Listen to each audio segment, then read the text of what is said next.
ఈ రోజే మీరు చూసుంటారు, మేము కేబినెట్ లో ఫైనలైజ్ చేశాం.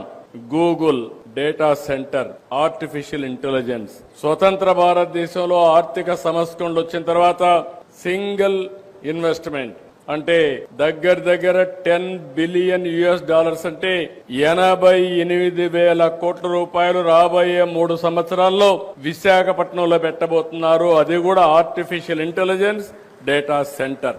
ఇది ఒక గేమ్ చేంజర్ గా తయారవుతుంది. ఒకప్పుడు హైదరాబాద్ నేను చూస్తే, నేను ఆ రోజు హైటెక్ సిటీ కట్టి ఐటీని ప్రమోట్ చేశాను.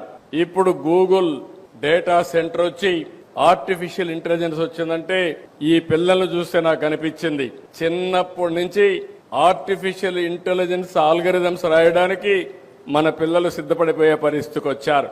ఇంకా మనం ఊహించుకోవచ్చు భవిష్యత్తు ఏ విధంగా ఉంటుందని. అందుకే ఇవన్నీ చూసిన తర్వాత నాకు ఏమాత్రం అనుమానం లేదు, బ్రహ్మాండమైన భవిష్యత్తు ఉంటుంది. అయితే ఈ యొక్క భవిష్యత్తులో పేదవాళ్ళని పైకి తీసుకొచ్చే బాధ్యత ఉన్నత స్థాయిలో ఉండే మిగిలిన వాళ్ళందరూ తీసుకోవాల్సిన అవసరం ఉంది.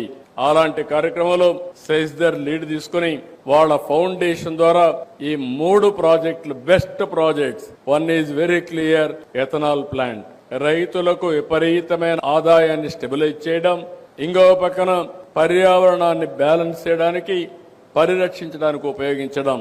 నేను ఎన్నోసార్లు చూశాను గాని ఏదైతే బుల్ అనే దానికి ఇంకా పరిష్కారం లేదు, ఇవి ఉండవు అనుకున్నాను గాని ఈ రోజు కొత్త ఆలోచనకు నాంది పలికారు. The power of bull.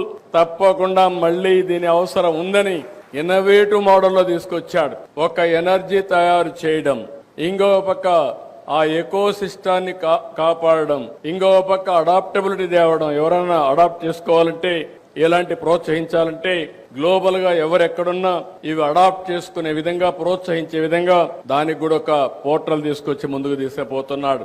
అన్నింటికంటే ముఖ్యంగా పిల్లలు ఫ్యూచర్ కి ఏ విధంగా ఉండాలనో అలాంటి ఫ్యూచర్ సిటిజన్స్ తయారు చేయడానికి బెస్ట్ కరికులంతో బెస్ట్ స్కూల్ తయారు చేసే పరిస్థితికి వచ్చారు.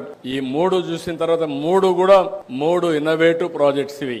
ఈ 3 ప్రారంభించిన సెస్దర్ ని, ఆయన ఫౌండేషన్ ని మరొక్కసారి మనస్ఫూర్తిగా అభినందిస్తూ, ఈ కార్యక్రమానికి వచ్చిన మిమ్మల్ని అందరినీ మనస్ఫూర్తిగా అభినందిస్తూ అందరికీ నమస్కారాలు.